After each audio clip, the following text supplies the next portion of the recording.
आपण पाहत आहात जत मराठी न्यूज। मेंढपाळाच्या सुखदुःखात सदैव धावणाऱ्या शारदाताई पांढरे यांना आमदारकी द्या। राज्यभरातून वाढता जन आवाज। रात्रंदिवस मेंढपाळ बांधवांच्या सुखदुःखात सामील होत त्यांच्या प्रश्नांसाठी झटणाऱ्या समाजसेविका शारदाताई पांढरे यांना विधान परिषदेवर आमदार म्हणून संधी द्यावी, अशी जोरदार मागणी आता राज्यभरातून पुढे येत आहे। समाजाच्या प्रत्येक अडचणीत खंबीरपणे उभ्या राहणाऱ्या शारदाताईंना आमदारकी देऊन त्यांच्या कार्याचा सन्मान करावा, अशी भावना मेंढपाळ व धनगर समाजाकडून तीव्रपणे व्यक्त होत आहे।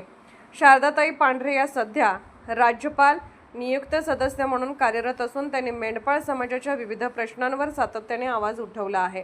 स्थलांतरित जीवनशैलीमुळे भेडसावणाऱ्या अडचणी, चराई हक्क, शिक्षण व आरोग्य सुविधा यांसारख्या मूलभूत मुद्द्यांवर त्यांनी शासन दरबारी ठोस पाठपुरावा करत समाजाला न्याय मिळवून देण्याचा प्रयत्न केला आहे। त्यामुळे त्या केवळ नेत्या नसून मेंढपाळांच्या कुटुंबातील एक सदस्य म्हणून ओळखल्या जातात। याच पार्श्वभूमीवर राज्यातील विविध भागातून सामाजिक संघटना, कार्यकर्ते व मेंढपाळ बांधव यांनी मुख्यमंत्री देवेंद्र फडणवीस यांच्याकडे मागणीचा सूर अधिक तीव्र केला आहे। शारदाताईंनी समाजासाठी दिलेला वेळ, त्याग आणि लढा लक्षात घेता त्यांना विधान परिषदेवर आमदार म्हणून संधी देणे ही काळाची गरज आहे, असे मत व्यक्त होत आहे। दरम्यान या मागणीला राज्यभरातून वाढता प्रतिसाद मिळत असून अनेक ठिकाणी निवेदन, मोहीम, बैठका, जनजागृती व उपक्रम राबवले जात आहेत। त्यामुळे शासन या भावनिक व न्याय मागणीवर सकारात्मक निर्णय घेणार का, याकडे संपूर्ण मेंढपाळ व धनगर समाजाचे लक्ष लागले आहे।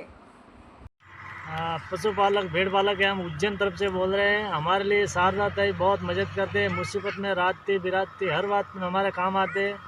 हमारे लिए हम रात बिरात से फोन करे तो हमारे फ़ोन पे काम हो जाते। हमारे कोई नसीबत नहीं लेते हमारे से।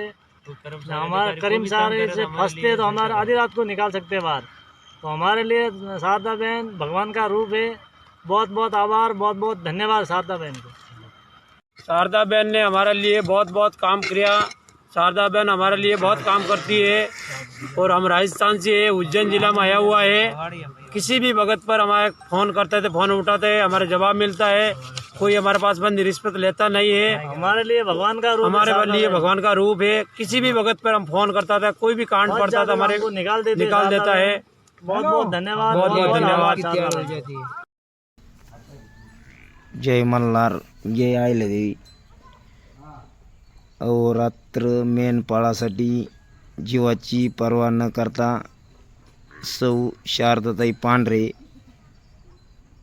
मेंढपाळासाठी भरपूर कष्ट करतात।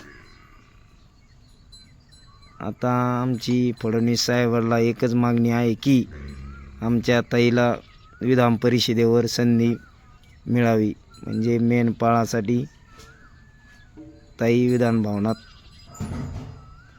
खूप ताकदीने मेंढपाळाचे प्रश्न मांडतील। त्यामुळे फडणवीस साहेबाला आमची सर्व मेंढपाळ बांधवाची एकच विनंती आहे, ताईंना विधान परिषदेची संधी भेटावी। जय मल्हार। जत मराठी न्यूज चॅनलला लाईक करा, शेअर करा आणि सबस्क्राईब करा।